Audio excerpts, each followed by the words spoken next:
예, 오늘은 누가복음 16번째 시간입니다. 예, 회개하지 않는 헤롯이라는 제목으로 말씀을 전하도록 하겠습니다. 저희들이 누가복음을 쭉 보면서 굉장히 중요하게 다루어지는 지금 3장까지 가장 중요하게 다루어지는 인물이 누구인가라고 만약에 묻는다면은 단연코 예수님하고 요한이겠죠. 그러니까 지금까지 이 사건들을 주도하는, 그러니까 많은 인물들이 등장하죠. 마리아도 등장했고, 사가랴, 시므온 뭐 이런 많은 사람들이 등장했지만은, 그러나 누가가 이 복음서를 저작함에 있어서 굉장히 중심적으로 가장 중심 인물로 놓고 집중하여 달리는 사람들은 요한과 예수님입니다. 그러니까 요한에 관해서 현몽하는 것이고, 예수님에 관해서 현몽하는 것이고, 요한에 관해서 예언하는 것이고, 예수님에 관해서 예언하는 것이고, 요한의 행적과 예수님의 행적을 교차적으로 보여주므로 세례 요한과 예수님을 가장 중요한 인물로 지금까지 다루고 있는 것을 저희가 볼 수 있죠. 그러니까 굳이 오늘날의 어떤 문학이나 영화로 비교하자고 하면은 주연으로 더블 캐스팅이 돼 있는 그런 느낌인 거죠. 그러니까 요한과 예수님은 현재까지는 뭐 누가 뭐라고 해도 이 3장까지는 두 명의 주인공이라고 얘기를 할 수 있을 정도로 중요도를 높이 가진 인물인데요. 오늘 본문에 보면은 그렇게 중요한 요한이 갑작스럽게 퇴장하게 됩니다. 이 부분이 우리 복음서를 읽는 누가복음을 읽는 독자로부터는 조금 낯설기도 하고 당황스러운 그런 사건일 수도 있을 것 같아요. 왜냐면은 지금까지 가장 중요하게 여겨지던 두 인물 중 한 명이 이 무대의 뒤편으로 단 한 번에 그냥 사라지는 그런 느낌을 주기 때문인데, 이런 것들과 관련해서 이 누가의 의도가 무엇인지, 그리고 또한 이 본문이 그것과 무관하게 또 전해주는 메시지가 무엇인지, 이런 것들을 한번 살펴보도록 하겠습니다. 먼저 사실 이 18절은요, 이제 저희 개역 개정의 어떤 그 문단의 나누에 따르면은 19, 20절과 함께 엮여 있는데, 또 일부에서는, 그러니까 이게 최근에는 그렇게 더 많이 나누는 것 같아요. 최근에는 앞서서 15절에서 18절을 한 문단으로 보고 19, 20절을 다른 문단으로 보는 경향이 강합니다. 저도 그게 더 일리 있다라고 생각하는데, 제가 왜 그 18절을 개역개정의 어떤 그 문단을 따라서 나눴냐면은, 이렇게 하는 게 저번 시간에 대한 어떤 그 설교에 대한 좀 리마인드도 되고, 그리고 이걸 통해 가지고 좀 대비가 더 잘 이루어지는 것 같아서 제가 오늘 19절, 20절과 함께 18절을 묻게 되었습니다. 먼저 18절을 보면은 세례 요한에 대해서 이렇게 소개를 하고 있죠. 또 그 밖에 여러 가지로 권하여 백성에게 좋은 소식을 전한다라고 적혀 있어요. 그러니까 세례 요한을 누가복음이 좀 자세하게 다루고 있다는 것을 저희들이 배웠잖아요. 그러니까 세례 요한이 어떤 가르침을 전했는가, 가령 예를 들어서 세리에게, 그리고 군인들에게 어떻게 가르침을 전했는가, 이런 것들을 누가만이 따로 기록하고 있다고 제가 말씀을 드렸는데, 누가는 그런 가르침 이외에도 굉장히 많은 가르침들을 세례 요한이 베풀었고, 그것을 기본적으로 좋은 소식이라고 부르고 있다는 것을 확인할 수 있습니다. 그러니까 누가가 볼 때 세례 요한이라는 사람은 기본적으로 좋은 소식을 전하는 자예요. 근데 이게 저희들로서는 굉장히 받아들이기 힘든 측면이 있죠.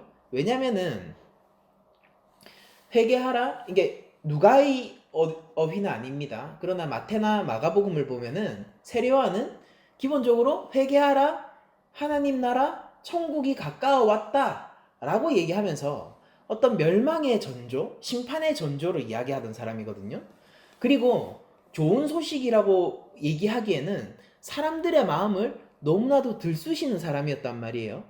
그러니까 이 반응들도 이렇잖아요. 오늘 누가복음 저번 시간 이 앞선 본문들을 생각해 보면은 사람들이 세례요한의 말을 들었을 때 반응이 이거예요. 아, 그럼 어떻게 해야 돼요?가 반응입니다. 그러니까 우리가 일반적으로 생각하는 굿뉴스, 좋은 소식과는 조금 질적으로 약간 다르죠. 그러니까 이것은 좋은 소식이라기보다는 오히려 두려운 소식, 그리고 우리로 하여금 마음의 어떤 그 칼날을 대는 듯한 그런 날카로운 소식이라고 부르는 편이 훨씬 좋을 것 같아요. 그런데 이런 가르침들을 대표적인 세례요한의 가르침으로 누가는 기록해 놓고도 이것을 무엇이라고 부르냐면은 좋은 소식을 전하는 자. 세례요한은 백성들에게 좋은 소식을 전하였다. 이렇게 누가가 기록을 하고 있습니다. 그러니까 이게 복음을 바라보는 누가의 어떤 관점을 우리에게 가장 잘 대변하고 있는 그 단적인 본문처럼 저에게는 보이기도 하거든요. 그러니까 복음이라는 것이 그런 것이죠. 우리에게 메스를 내는 일인 것이죠. 그리고 우리의 영혼을 수술대에 올려놓는 일인 거와 똑같은 거예요. 그런데 이것이 어떻게 좋은 소식일 수 있냐면은 그 영혼의 질병을 치료해줄 자가 드디어 나타나게 된 겁니다. 그러니까 수술대에 올라갈 수 있다는 것이 좋은 소식인 거예요.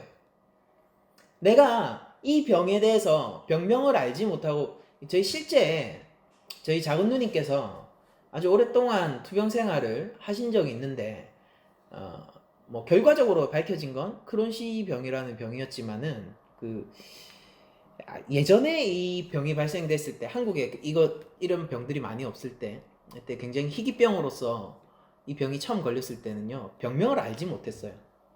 그러니까 뭐 병원에 가면은 스트레스성이다 라고 얘기하는데 스트레스를 받지 않는데도 계속 아파가거든요. 그러니까 진짜 심각할 정도로 이렇게 계속 아파져 가는 거예요. 그러니까 이게 단순히 그냥 스트레스성 위염 이런 걸로 판단을 내릴 수가 없는. 그래서 병명을 아는데 꽤나 많은 시간이 걸렸었고 최종적으로 병명을 알았을 때 그때 이거였구나라고 가족들이 생각을 했었던 기억이 납니다. 그러니까 내 영혼의 질병이 무엇인지 알지 못할 때 그 질병이 무엇인지를 알려주는 것만 해도 좋은 소식일 수 있어요. 그러나 그 메시지는 이거죠. 당신은 지금 아파요 라는 것이죠. 이런 것 때문에 아파요 라고 얘기를 해주는 것이고, 그리고 그것보다 더 좋은 소식은 뭐냐면은 내가 솜씨 좋은 의사가 있는데 전 세계에서 그 의사만은 이 병을 고칠 수 있어요. 다른 사람은 다 못 고칩니다. 그런데 이 의사만은 이 병을 근원적으로 치료할 수 있어요. 단순히 뭔가 암에 걸리면 근원적인 치료가 안 돼서 수명 연장의 치료들을 우리가 하는 거잖아요. 근데 그런 게 아니라 근원적으로 치료할 수 있는 의사를 내가 단 한 명 알고 있는데 그 사람을 소개해 줄게요. 그 사람을 만나면은 수술받게 될 거예요. 그리고 이전과 같지 않게 될 겁니다. 좋은 의미로든 나쁜 의미로든. 만약 그런 얘기를 우리가 듣게 된다면은 아픈 사람의 입장에서는 그게 좋은 소식이죠.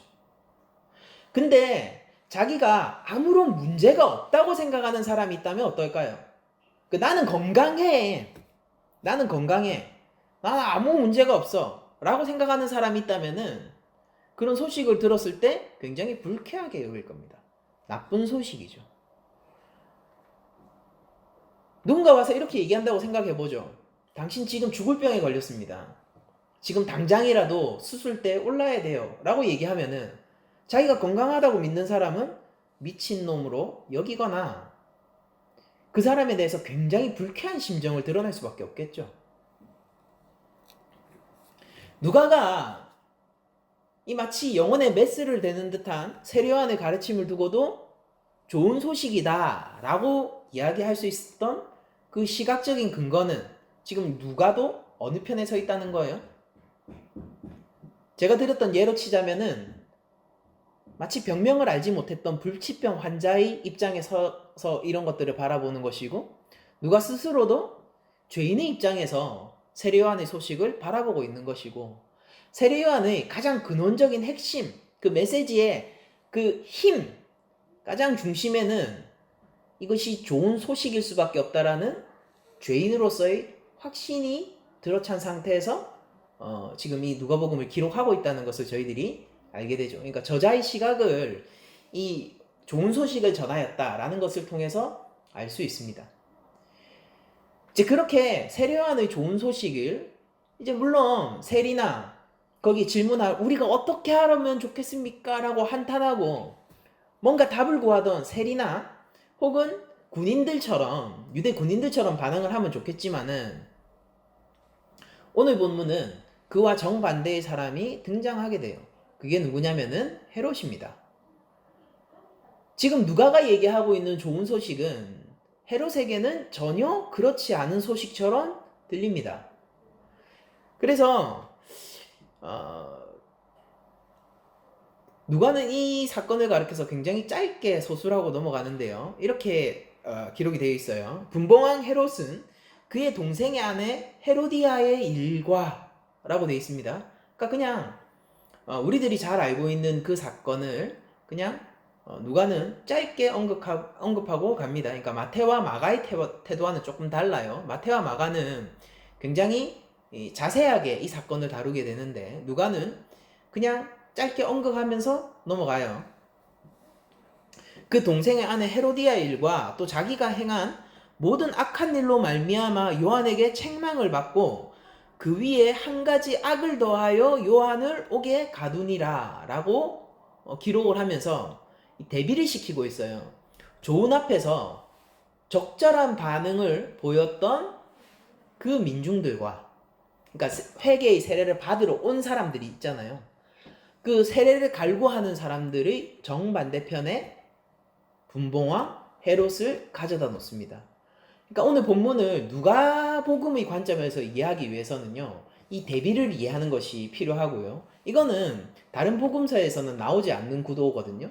그래서 누가의 어떤 독특한 구도이기 때문에 이런 대비를 저희들이 인식하는 게 중요하고, 그리고 누가가 우리가 누가복음의 관점에서 이 사건을 이해하기 위해서는 누가가 그냥 그의 동생 아내 헤로디아의 일이라고 그냥 퉁 치면서 넘어가는 것과 더불어서 또 자기가 행한 모든 악한 일로 말미암아 라고 얘기하는 덧붙인 이 부분을 이해하는 게 굉장히 중요합니다.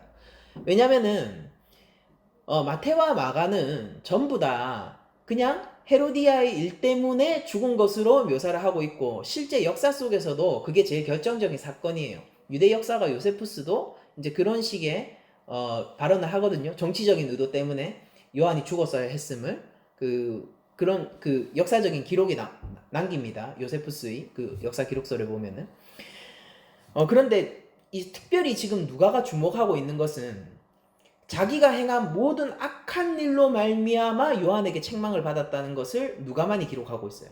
그러니까 요한이 단순히 그 결혼 문제만 하나만 가지고, 이거 나중에 설명을 해드릴게요. 결혼 문제 하나만을 가지고 그 국가 권력에 해당하는 헤롯에게 비판을 한 것이 아니라 헤롯이 행하는 모든 악한 일을 비판했다라고 얘기하면서 요한이 어떤 사람인지를 조금 더 구체적으로 보여주고 있습니다. 누가가. 그리고 헤롯이 단순히 한 이야기만 듣기 싫어한 사람이 아니라 요한의 좋은 소식이잖아요. 이 좋은 소식 가운데서 마태와 마가를 보면은 우리가 이런 식으로 생각할 수 있어요. 뭐냐면은 그 헤로디아 아내 헤로디아 일 때문에 그 말이 듣기 싫어서 그것에 대한 정치적인 어떤 견제로서 요한을 제거했구나. 그게 맞아요. 그게 결정적인 사건입니다. 이제 그렇게 생각하기 쉬운데, 그것이 결정적인 사건임에도 불구하고 누가가 조금 더 얘기하고 싶은 것은요, 헤롯이라는 사람 자체가 그 요한이 전해주는 선한 메시지, 좋은 소식, 헤롯 입장에서는 그 달갑지 않고 기분 나쁜 메시지겠죠. 그러나 누가의 식으로 얘기하자면 그 좋은 소식 앞에서 하나하나 반박하면서 하나하나 그 메시지를 묻어버리기를 원하면서 하나하나를 다 위협으로 느끼면서 반응했다는 것을 우리에게 알려주고 있어요. 그러니까 헤롯은 어떤 한 사건 때문에 요한을 옥에 가둔 것이 아니라 헤롯은 그럴 수밖에 없는 죄인이기 때문에 옥에 가둔 것입니다. 그렇게 할 수밖에 없는 왕이기 때문에 옥에 가둔 것이고, 그렇게 할 수밖에 없는 마음이 강팍한 자, 바로와 같은 자이기 때문에 요한을 옥에 가둘 수밖에 없었던 거예요. 누가복음은 그것을 우리에게 알려주고 있죠. 그러니까 요한이 전하는 그 메시지와 그리고 그 메시지 속에서 반응하는 두 부류의 사람을 지금 누가가 기록하고 있는 것입니다. 한 측면은 저번 시간에 살펴봤던 것처럼 회개하기 위해 세례를 받는 자예요. 우리가 어떻게 하면 됩니까? 라고 갈구하면서 묻는 자입니다. 근데 그 반대편에 누가 있냐면은 그를 옥에 가두는 헤롯이 있는 거예요. 이제 이 구도 속에서 한번 누가복음을 좀 더 깊게 들어가서 보여주도록 하죠. 오늘 본문을 보면은요, 저희가 먼저 세례 요한부터 시작하자면은 세례 요한의 그 회개에 대한 메시지 있잖아요. 회개를 요구하는 메시지. 이것이 그 어떠한 성역도 없었음을 우리에게 분명히 보여주고 있습니다. 요한이 분명히 종교적 그 권력에 향하여서 그런 회개 메시지를 전한 것만은 분명하다는 것을 저희들이 알고 있죠.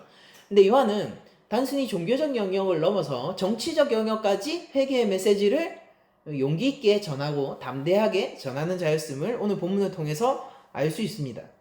요한은 분봉한 헤롯의 부도덕한 행위를 공개적으로 비판했어요. 여기에는 단순히 아내 헤로디아의 일만 포함되는 것이 아니에요. 누가에 따르면은 그의 모든 부도덕한 면, 그리고 그가 권력자로서, 그러니까 이게 다스리는 자잖아요. 다스리는 자로서 부당하게 행동하는 그 모든 지점들을 요한은 공개적으로 비판했다는 것을 저희가 누가의 그 기록을 통해서 알 수가 있죠. 헤롯은 국가적 권력을 가진 권력자였지만은 요한에게 더 중요한 것은 하나님의 말씀이었고, 하나님의 말씀에 비추어 자신의 선지자적 역할을 수행하는데 요한은 더욱 주력했다는 것을 오늘 본문은 보여줍니다.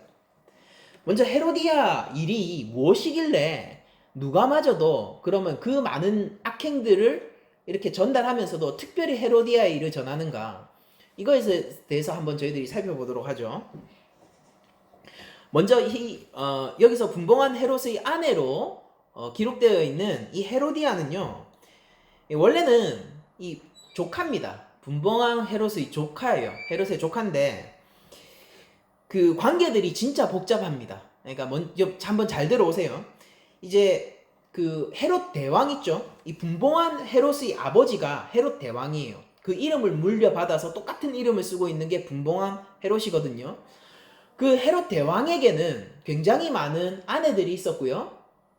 그 아내들 사이에서 자녀들도 많이 있었습니다. 그래서 헤롯에게는 여러 배다른 형제들이 있었습니다. 이복 형제죠. 그 중에 한 명이 아리스토블루스라는 배다른 형제, 이복 형제가 있었는데 그 아리스토블루스의 딸이 헤로디아예요. 그러니까 배다른 형제의 딸, 그러니까 법적으로 조카죠. 조카가 헤로디아고, 이 헤로디아가 원래 누구의 아내였냐면요, 자신의 또 다른 배다른 이복 형제인 빌립의 아내였습니다. 그러니까 빌립도 헤롯의 이복 형제고, 아리스토블루스도 자신의 이복 형제예요. 아리스토블루스의 딸이 헤로디아인데, 이 헤로디아가 이 빌립이라는 헤롯의 또 다른 이복 형제와 원래 먼저 결혼을 했었던 겁니다. 그리고 헤롯, 그 분봉한 헤롯 자신도 결혼 상태였어요. 지금 아내가 있는 상태에서 빌립을 방문했을 때 헤로디아를 보고 헤로디아를 유혹해서 이혼하게 하고 자기와 결혼하게 합니다. 그 일을 했거든요. 그러니까 여러분들 이 가족 관계가 굉장히 복잡하죠. 그리고 이거는 율법에 의해서 엄격하게 금지가 되고 있는 부분이었거든요. 그러니까 레위기 18장 16절을 보면은 너는 네 형제의 아내의 하체를 범하지 말라, 이는 네 형제의 하체니라 라고 되어 있으면서 형제 아내를 뺏는 것을 엄격하게 금지하고 있고, 레위기 20장 21절에도 누구든지 그의 형제의 아내를 데리고 살면 더러운 일이라 그가 그의 형제의 하체를 범하니 그들에게 자식이 없으리라 라고 얘기하면서 형제의 아내를 뺏는 것을 굉장히 엄격히 금지하고 있는 것을 볼 수 있죠. 아마 요한은 이 레위기의 이 말씀에 비추어서 헤롯이 율법을 어겼다는 것을 공식적으로 비판을 했었던 것 같아요. 그리고 누가의 표현에 따르면은 이것 이외에도 굉장히 많은 측면에서 그의 율법적 어긋남, 부도덕함을 요한이 비판했었기 때문에 그는 정치적으로 굉장히 위험한 존재로 헤롯 왕이 여길 수밖에 없었습니다. 제가 앞서 말씀드린 잠깐 언급해드린 유대 역사가 요세푸스 역시 요한에 대해서 자세하게 기록하고 있지는 않지만은 이 처형당하는 그 옥에 갇히는 순간을 기록하고 있거든요. 그게 복음서의 기록과 거의 유사한 내용이에요. 뭐냐면은 요세푸스의 기록에 따르면은 헤롯이 대중에 대한 영향력이 자신보다 요한이 더 크다는 것을 알고 있었고, 그래서 요한이 뭔가 선동하거나 뭔가 요한의 말에 의해서 반란이 일어날 수 있는 잠재적 위협이 있다라고 생각했다라는 것을 요세푸스의 기록을 통해서 저희들이 알 수 있습니다. 그래서 그 요한을 감금하는데 이 성경에는 나오지 않지만은 요세푸스는 이 사해 동쪽에 보면은 마케로스 요새가 있거든요. 이제 거기에 감금했다는 것까지 요세푸스가 기록하고 있어요. 그리고 이거는 복음서와 같은 기록이죠. 마태복음 14장 3절을 이하를 제가 한번 읽어드릴게요. 전에 헤롯이 그의 동생 빌립의 아내 헤로디아의 일로 요한을 잡아 결박하여 옥에 가두었으니, 이 배경이 뭐냐면은 예수님의 이름이 높아지자 헤롯이 이렇게 생각해요. 막 선지 엘리야다라는 얘기가 나오고 심지어는 세례 요한이 다시 살아났다라는 얘기까지 나오니까 헤롯이 두려워하거든요. 예수님을 보기로 원해요. 그래서 그러면은 그가 왜 두려워했나를 설명하면서 이 얘기를 해주는 거예요. 전에 헤롯이 그 동생 빌립의 아내 헤로디아의 일로 요한을 잡아 결박하여 옥에 가두었으니, 이는 요한이 헤롯에게 말하되 당신이 그 여자를 차지한 것이 옳지 않다 하였음이라. 헤롯이 요한을 죽이려고 하되 무리가 그를 선지자로 여김으로 그들을 두려워하더니, 마침 헤롯의 생일이 되어 헤로디아의 딸이 연석 가운데서 춤을 추어 헤롯을 기쁘게 하니 헤롯이 맹세로 그에게 무엇이든지 달라고 하는 대로 주겠다고 약속하거늘 그가 제 어머니의 시킴을 듣고 이르되 세례요한의 머리를 소반에 얹어 여기에 내게 주소서 하니, 왕이 근심하나 자기가 맹세한 것과 그 함께 앉은 사람들 때문에 주라 명하고 사람을 보내어 옥에서 요한의 목을 베어 그 머리를 소반에 얹어서 그 소녀에게 주니 그가 자기 어머니에게로 가져가니라. 그러니까 헤로디아가 엄청 마음에 안 들었던 것 같아요. 그래서 요한을 죽입니다. 그쵸? 그런데 여기 마태복음만 보면은 헤롯이 마치 그 체면 때문에 어쩔 수 없었던 것처럼 여겨지는데, 마가복음의 기록에는 이런 지점들이 더 표현이 되어 있어요. 뭐냐면은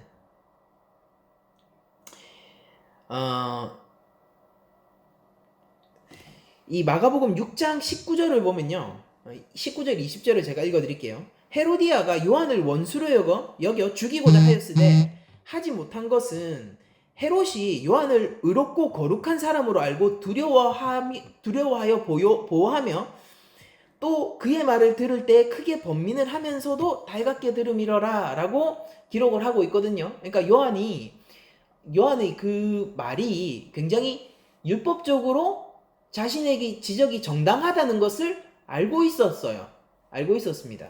그런데도 불구하고 6장 26절을 보면은 이렇게 얘기를 합니다. 세례 요한의 목을 잘라주세요 라는 그 사건이 똑같이 전개가 돼요. 마태복음처럼. 그 말 앞에서 이제 헤롯이 이렇게 얘기합니다. 왕이 심히 근심하나 자기가 맹세한 것과 그 앉은 자들로 인하여 그를 거절할 수 없는지라 왕이 시위병 하나를 보내어 요한의 머리를 가져오라 명하니 그 사람이 나가 옥에서 요한의 목을 베어 그 머리를 소반에 얹어다가 소녀에게 주니 소녀가 이것을 그 어머니에게 주니라. 요한의 제자들이 듣고 와서 시체를 가져다가 장사하니라 라고 마가복음이 기록하고 있는데, 여기에서도 헤롯은 마치 자신의 체면 때문에 어쩔 수 없이 이렇게 요한의 목을 자른 것처럼 이렇게 그려집니다. 이게 왜 그렇냐면은 여러분들 나중에 예수님이 십자가로 끌려가시기 전에 이 헤롯 앞에 한 번 더 서요. 그리고 헤롯이 이렇게 얘기하죠. 내가 이 사람한테서는 그러니까 이거 미친놈이야. 한마디로 얘기하면 이거 미친 사람이고 정신이 좀 이상한 사람이지 이 뭐 죄인은 아닌 것 같다 라고 얘기하면서 빌라도에게 다시 돌려보내는 장면이 성경에 나오죠.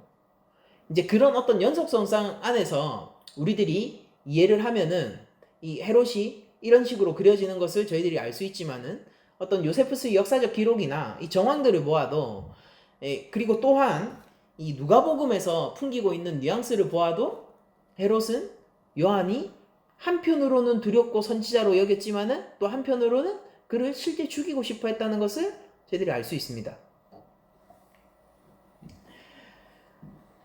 어쨌든 그 여러 가지 어떤 역사적 기록물이나 복음서의 기록을 통해서 요한이 헤로디아의 일로 그것을 비판함으로 말미암아 죽음으로 갔다는 것을 저희들이 확인할 수 있고요.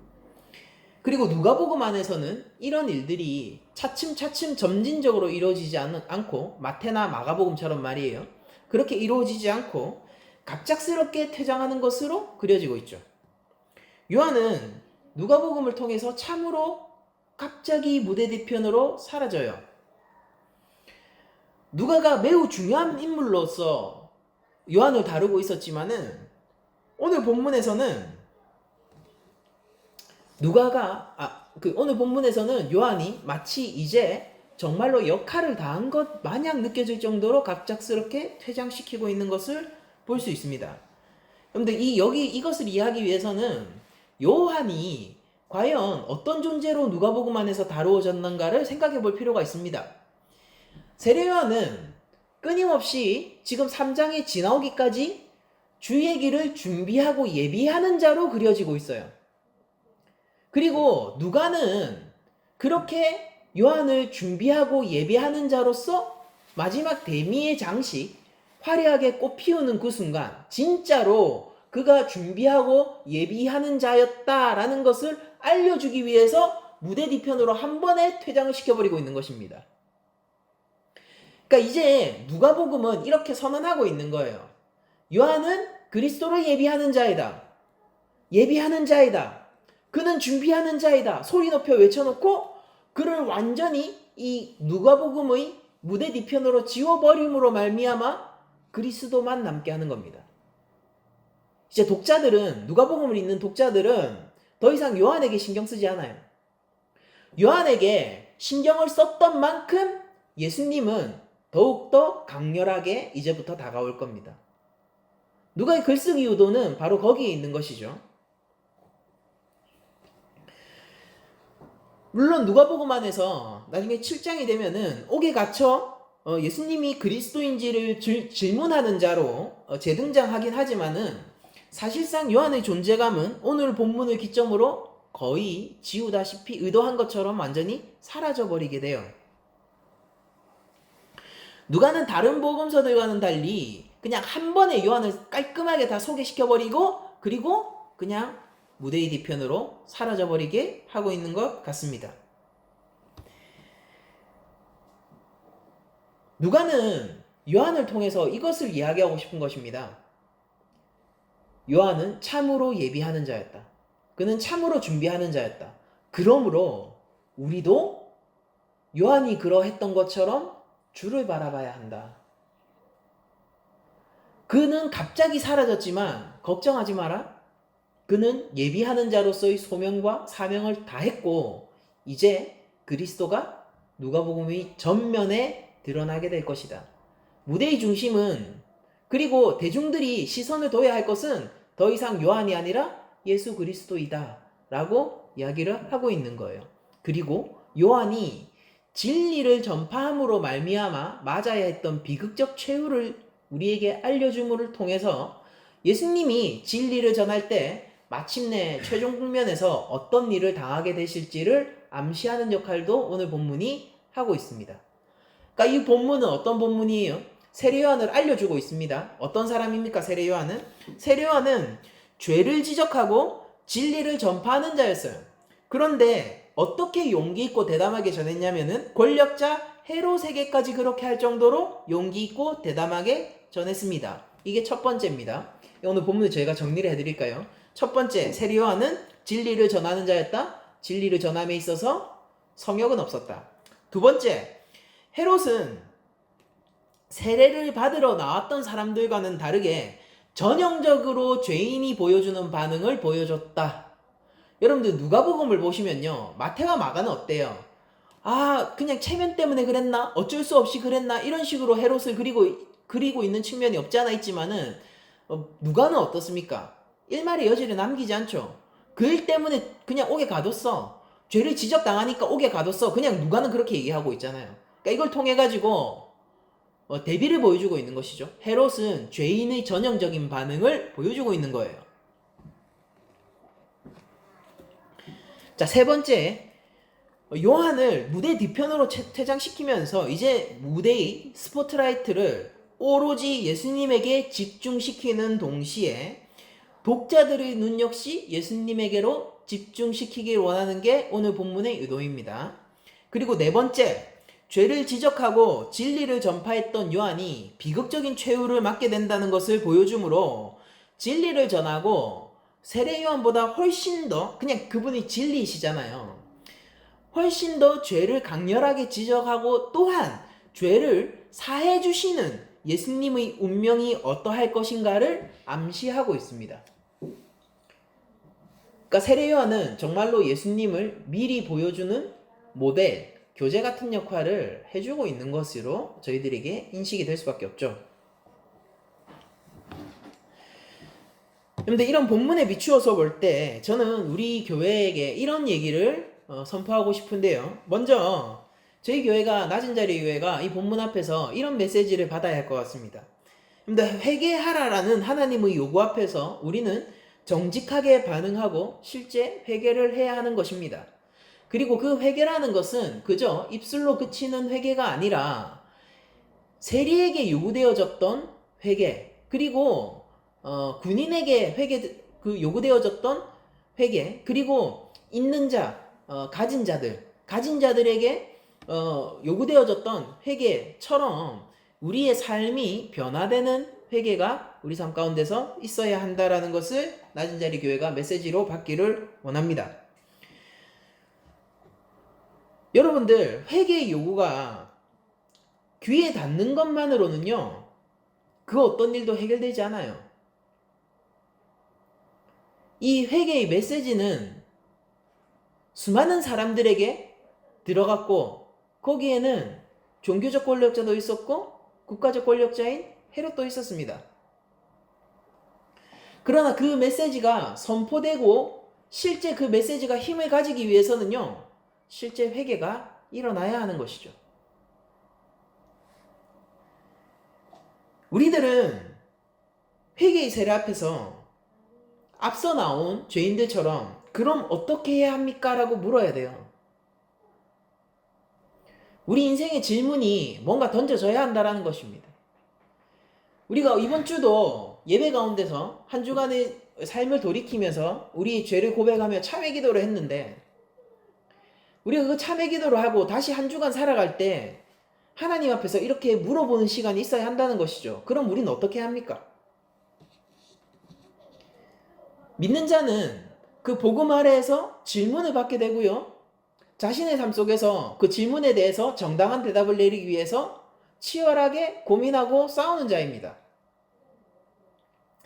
왜 치열하게 고민한다라고 얘기하냐면요, 이게 뭐 굳이 꼭 그렇게 막 비장하게 해야 된다 뭐 그런 얘기를 하는 게 아니라, 이 세상이 우리에게 요구하는 것과 하나님이 요구하는 것이 겉으로는 비슷해 보이나 그 질적인 측면에서 완전히 다르기 때문에 우리가 어떤 그런 미묘한 지점들을 찾아내기 위해서 우리가 치열하게 고민할 수밖에 없다는 측면에서 제가 치열하게 고민해야 된다라고 얘기하는 겁니다. 그러니까 바울은 죽기까지 순종하고 몸을 쳐서라도 순종하기를 원한다라고 그 삶을 살아라 라고 얘기를 했고, 이 삶의 믿음의 지켜나가는 삶을 치열한 경주로 표현하기도 하고 군사적인 역량을 가져야 하는 일로도 표현을 합니다. 그게 심지어 우리를 중무장시키잖아요.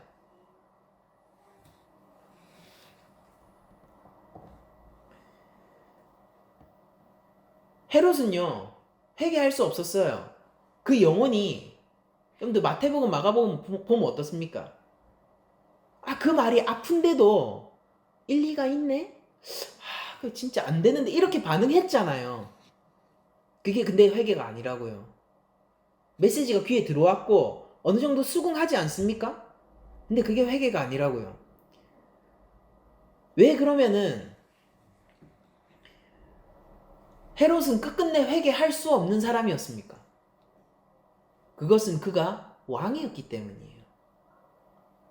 왕은 어떤 사람이냐면은 자신의 약점이 드러나는 것을 두려워하는 사람입니다. 그래서 메신저를 죽여버리죠. 그게 왕이에요. 마치 죄를 말하는 사람들이 사라져버리면은 자신의 죄가 없어진 것처럼 교묘히 스스로도 속이고 세상도 속이기를 원하는 자가 헤롯 왕이기 때문에 그는 끝끝내 회개할 수 없었던 거예요. 마음에 찔림이 있어요. 그래서 어떻게 반응하냐고요. 귀를 닫아버리면은 편하잖아요. 헤롯처럼 메신저를 죽여버리면은 편하잖아요. 여러분들 전도하고 여러분들이 소중하게 생각하는 사람들에게 복음을 전할 때마다 여러분들은 간접적으로 헤롯과 같은 사람들을 경험하게 될 겁니다.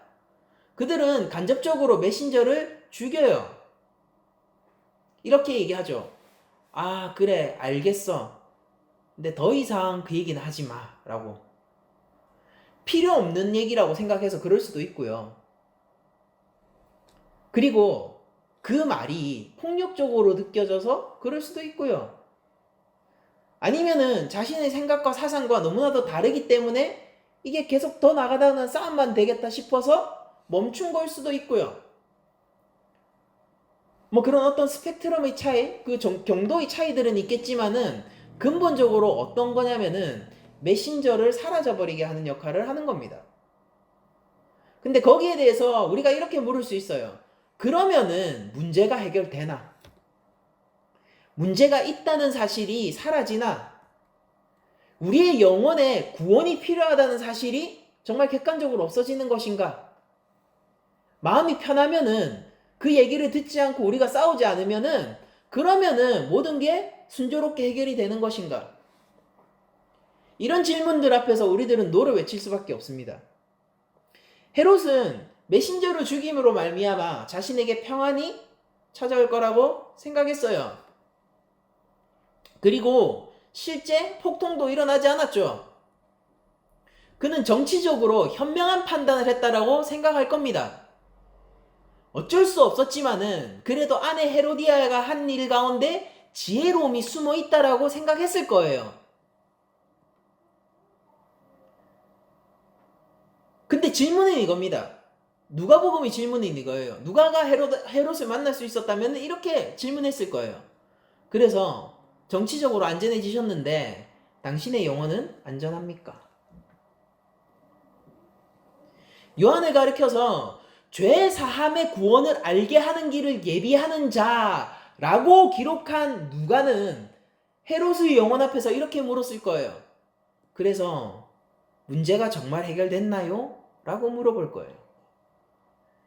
요한은 당신의 영혼을 향해서 외쳤잖아요. 이제 요한이 없으니까 듣기 싫은 소리가 없어지셨죠? 그래서 당신의 영혼이 정말 안전해지셨습니까? 를 물어볼 거예요. 의사가 병을 선고하는 순간은요, 굉장히 괴로운 순간이죠. 그렇지만 의사가 이 병이 무엇인지 나에게 알려주지 않는다면은 그것은 더욱더 비참한 순간 아니겠습니까? 진짜 현명한 사람들, 왜 하나님이 지혜로운 사람을 율법 가운데 서고 율법의 말씀을, 하나님의 말씀을 듣고 쫓는 사람들이라고 얘기하냐면요, 진짜 지혜로운 사람은 문제가 뭔지 알거든요. 우리 영혼의 이 빈약함과 죄로 인해서 고통받을 수밖에 없는 우리의 운명을 성경이 이야기할 때 진짜 지혜로운 사람은 그게 문제구나 라고 얘기하거든요. 그러면서 거기에 동의해요. 저는 영혼이 빈곤하고 저의 영혼은 문제가 있고 주의 긍휼과 자비를 바랄 수밖에 없습니다. 라고 얘기를 하게 되는 것입니다. 그러나 성경적 기준에서 우둔한 자, 그리고 성경적 기준에서 악인은 그 반응을 결코 내보이지 못해요. 그저 이렇게 이해할 뿐이죠. 듣기 싫은 소리는 거기까지 해. 왜 내가 위험하다고 해? 왜 내가 문제 있다고 해? 왜 나를 죄인이라고 해? 왜 내 삶이 충분하지 않다고 해? 왜 내가 피조물이라고 해? 왜 내가 내 삶의 주인이 아니라고 얘기해? 왜 내가 누군가의 종이 되어야 해? 왜 내가 그리스도라는 그 이름을 의지해야 돼?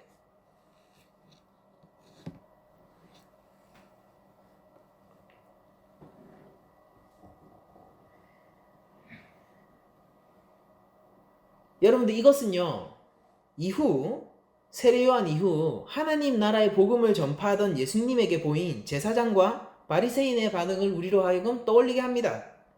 헤롯과 제사장, 바리새인들은 동일한 반응을 보여주는 거예요. 예수님이 왜 십자가에서 죽임을 당해야 했습니까? 성경은 이렇게 기록하고 있어요. 예수님이 진리를 전했기 때문입니다. 그래서 어둠이 빛 가운데 드러나니까 우리가 어둠인 게 싫어서 빛으로 나가면 되는데 우리가 어둠인 게 싫어서 어둠인 거 안 들키면 되겠지 하고 빛을 죽이는 게 문제인 거예요. 예수님의 진리는 유대교의 종교적 권력에 큰 위협이 됐습니다. 세례 요한이 그랬던 것처럼요. 그래서 메신저를 죽이죠. 그러나 진리가 사라지진 않아요. 그리고 이런 태도는요, 그들 자신에게 있어서 가장 큰 비극입니다. 사실 모든 일이 그렇잖아요. 모든 문제가 있는 일들은 그렇습니다. 문제가 드러나지 않는다는 것, 그냥 아무도 이 문제가 있다는 걸 눈치채지 못한다는 거에 만족하게 되면요, 영원히 문제 해결은 없는 거예요. 그냥 괜찮은 척 할 수 있다는 것 외에는 아무런 유익이 없는 일입니다. 문제가 해결되기 위해서는 문제가 뭔지 드러나야 돼요. 그리고 실제 그 문제를 해결하기 위한 어떤 액션을 취해야 되죠. 그래야지 문제가 해결되는 거 아닙니까? 그래서 예수님이 이 땅 가운데 오셨잖아요. 그래서 우리 영혼의 문제를 해결하시기 위해서 우리의 문제를 드러내셨어요. 그래서 뭔가를 해주기를 원하시는데 그를 우리가 십자가에 못 박았고, 그리고 참 지혜로우시고 하나님의 아들이신 제2성자 예수 그리스도는 우리의 그 악한 일을 통하여서 그 자리에서 구원을 베푸세요. 인류 역사상 가장 악한 일, 그들이 죄인임이 드러나는 일이 어디에서 벌어진지 아십니까? 선악과를 따먹을 때요? 아니에요. 예수 그리스도를 못 박는 그 자리입니다. 그런데 하나님은 그 자리를 반전을 일으켜서 그 자리에서 구원을 베푸시잖아요. 이게 하나님의 지혜이고 이게 하나님의 긍휼이고 이게 하나님이 베푸시는 구원입니다. 문제를 드러내시고 그 문제를 해결하기 위해서 십자가에 오르십니다. 이것이 우리에게 받아들이기 힘든 사건이 되고 이것이 우리의 영혼을 괴롭히는 사건이 된다면요, 문제는 딱 하나뿐이에요. 그러니까 우리 영혼의 문제가 드러나는 걸 원하지 않는 우리의 강팍한 마음, 그것 딱 하나가 문제인 겁니다. 문제는 이거예요. 메신저를 죽여도 진리가 사라지지 않는다라는 것입니다. 왜냐면은 하나님은 영원하시니까요. 헤롯 대왕이 정말로 자기의 죄를 감추고 싶었다면요, 하나님을 죽였어야 해요. 요한이 아니라. 예수님을 죽여도요, 진리는 사라지지 않아요. 그들은 여전히 고발당해 있습니다. 너 고발당했어, 알려주는 사람, 목소리가 듣기 싫어서 그 사람을 죽여도요, 여전히 고발당해 있어요. 거기에 악행을 한 가지 더 할 뿐이겠죠. 그래서 오늘 본문에 이렇게 얘기하죠. 수많은 악행을 저질렀고 그걸 요한이 고발했는데 거기에 악 하나를 더해서 요한을 옥에 가뒀다라고 오늘 본문이 기록하고 있잖아요.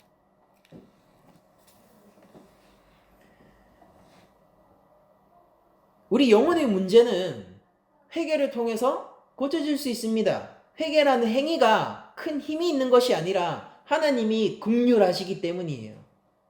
하나님이 자비를 베푸시기 때문이에요. 그래서 그 앞에서 우리가 우리의 영혼에 이 빈곤함을 놓고 기도하면요, 하나님은 응답해 주십니다. 우리가 예수님의 이름을 우리 삶 속에서 붙들고 그 복음 가운데 우리 삶을 새롭게 세우게 되면요, 우리는 언제든지 새로워질 수 있어요. 그게 믿는 자들이 권세이고 그게 믿는 자들이 가지고 있는 세상이 가지기 못한 파워란 말이에요. 그러나 그렇게 되기 위해서 우리들은 이 말씀 앞에 정직해져야 한다는 것이죠.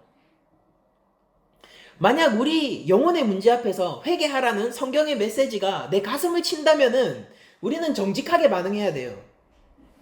우리의 영혼의 문제, 삶의 문제를 해결하기 위한 첫걸음거리가 바로 여기서부터입니다. 많은 신자들은 자신의 삶이 바뀌지 않아서 답답해합니다. 그러나 우리가 이 오늘 본문을 통해서 받을 수 있는 교훈은 우리가 헤롯처럼 행동하잖아요. 영원히 바뀌지 않을 거예요. 헤롯도 답답했어요. 마가복음 보면 그러잖아요.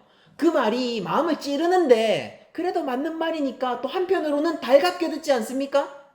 근데 그래서 뭐가 달라져요? 영원히 헤롯이고 그는 결국 메신저를 죽여버리잖아요.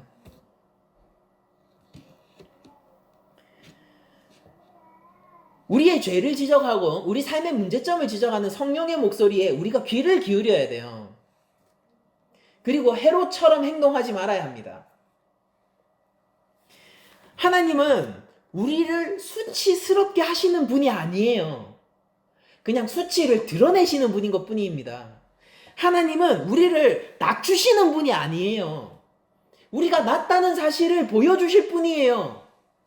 하나님은 반대로 높은 척 하는 자의 실체도 고발하세요. 강하다 하는 자의 실체도 고발하시고 내가 건강하다 하는 자의 실체도 고발하시고 내 영혼은 풍족하다 얘기하는 사람의 실체도 고발하세요. 하나님은 그 모든 것들을 정직하게 드러내시는 하나님이시고요. 있는 그대로 드러내시는 하나님이시고요. 하나님이 찾는 자는 그 하나님이 드러내시는 그 사실과 그 영혼의 현상 앞에서 정직하게 은혜와 긍휼을 구하는 자를 찾으십니다. 겸손한 자를 높이시고요. 권세 있는 자를 꺾으시는 거예요. 여러분도 오해하시면 안 돼요. 그에게 실제 권세가 있는데 하나님이 그거를 파괴하는 게 아니에요. 실제 권세가 있다고 믿는 자의 실체를 까발려 두시는 게 높은 자를 꺾으시는 하나님이에요. 권세 있는 자를 꺾으시는 하나님. 바로에게 진짜 권세가 있었습니까? 바로가 권세 있다라고 여기고 사람들도 그가 진짜 왕이라고 여겼어요. 권세 있는 채했습니다. 거기에 진짜 권세 있는 왕, 그 이스라엘 백성의 왕 하나님이 임재하시는 순간 어떻게 됐어요? 바로가 실체가 까발려지는 거예요. 무력한 겁니다. 어쩔 수가 없는 거예요.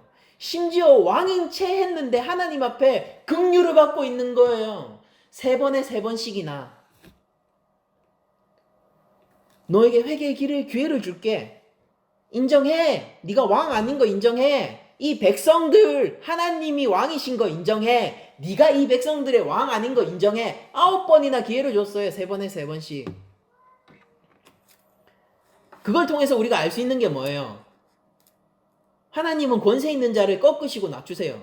근데 그게 실제 권세 있는 자를 꺾고 낮추시는 게 아니라 권세 있는 채 하는 사람들의 실체를 보여주는 겁니다. 그에게도 하나님은 똑같이 얘기해서요. 내 긍휼이 필요하니? 내 자비가 필요하니? 네 영혼은 병들어 있는데 정말로 의사가 필요하니? 물어보시는 거예요. 정직한 자는요. 거기서 이렇게 얘기해요. 하나님 저 병들어 있어요. 내 삶에 문제가 있어요. 내 영혼이 구원을 갈망합니다. 그러나 거기에서 정직하지 못한 자는 이렇게 얘기해요. 괜찮은데? 듣기 싫은 소리? 그만해. 네가 뭔데? 나를 판단해. 내가 괜찮다는데 네가 왜 그래?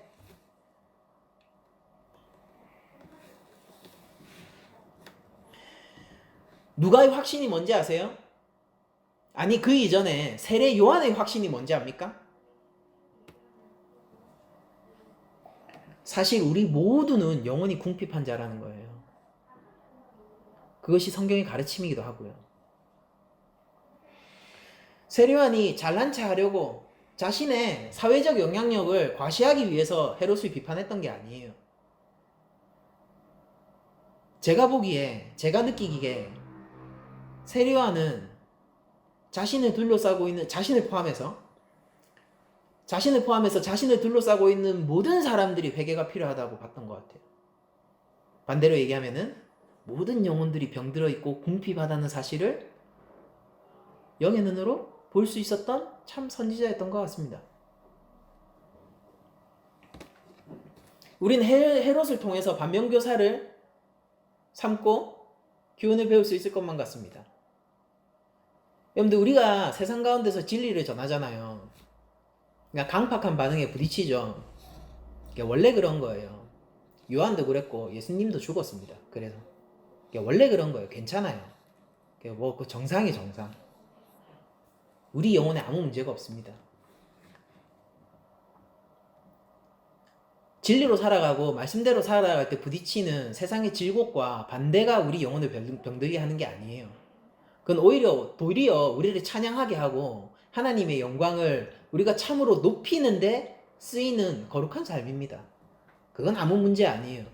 근데 진짜 우리 영혼의 문제가 어떤 때 발생하느냐면은 헤롯처럼 발생할 때, 헤롯처럼 하나님 말씀 앞에 행동할 때 우리 영혼이 병들어가는 겁니다. 달갑게 듣는 것만으로는 모자라요. 충분치 않습니다. 회개해야 돼요. 일리가 인내가 아니라 하나님이 내 영혼의 구원자가 되어주세요라고 고백해야 되는 거예요. 맞는 말이네 라고 얘기하는 게 아니라 내 영혼을 하나님 앞에 내어드려야 된단 말이에요. 그 예수님이라는 이름이 좋은 이름이네가 아니라 그 이름이 내 모든 것을 걸 수 있는 내 삶의 주인이 되어야 된다는 것입니다. 헤롯 정도로 행동하는 것으로는 충분치 않아요. 하나님은 오늘날도 우리 삶 속에서 내 자녀야, 너의 삶을 내가 끌어가길 원한다 라고 얘기하시고 계세요. 네가 더 이상 어린아이가 아니라 장성하고 장성한 그리스도의 분량에 이르기를 원한다 라고 우리를 지적하시고 계시단 말이에요. 우리가 그 앞에서 정직하게 반응해야 돼요. 여러분들 우리가 교회 안에서는 젠척할 수 있어요. 저도 젠척해요. 그리고 사람들 사이에서는 잘난 체 할 수 있어요. 그리고 그런 것들이 어느 정도 사회적으로 나를 지켜주는 것 같으니까 또 그렇게 안 하면 안 되니까 좀 어느 정도 허세를 부려가면서 우리가 살기도 하잖아요. 뭐 어쩔 수 없죠. 저도 그래요. 그러니까 기왕이면은 나를 센 사람으로 알았으면 좋겠고 기왕이면은 내가 지혜 있는 사람으로 알았으면 좋겠고 기왕이면은요 그래도 나에게 호의를 품었으면 좋겠어요. 우리 다 그런 거 아니에요? 우리의 실체가 모든 게 그냥 까발려지면은 우리가 너무 부끄러울 거 아니에요. 그렇게 되기를 원하지 않죠. 저도 원하지 않아요. 여러분들에게도 그런 일이 없기를 바랍니다. 그런데 하나님 앞에서는 다르잖아요. 우리의 영혼의 중심을 감찰하시는 하나님 앞에서는 다르지 않습니까? 성령님의 목소리가 우리의 민낯을 낱낱이 까바를 때, 그리고 회개를 요구하고 삶의 변화를 요구할 때, 우린 헤롯처럼 살포시 그 말씀을 무시하고 때때로 메신저를 죽이는 것과 같은 길에, 그러니까 여러분들 실제로 죽이진 않죠. 근데 그거와 같은 길들이 있어요. 그 길 위에 선 길이 있다고요. 그 길 위에 서는 것이 아니라 정직하게 반응하는 것이 필요합니다. 하나님 맞아요. 성령님, 당신이 지적하는 내 삶의 문제가 맞습니다. 저 무력해요. 솔직하게 고백하면 되잖아요. 저 무력해요. 도와주세요. 뭔가 해보고 싶은데 안 돼요. 도와주세요. 길을 보여주세요. 이거를 기도하게 해주세요. 내가 이것에 귀를 닫는 게 아니라 기도하게 해주시고, 내가 실제 하나님이 원하는 삶을 살 수 있도록 지혜를 주시고, 말씀을 통하여서 내 삶을 더욱더 다듬어 갈 수 있게 해주세요. 그 결단하고 그 삶의 길에 서는 것이 진짜 지혜로운 자 아니겠습니까?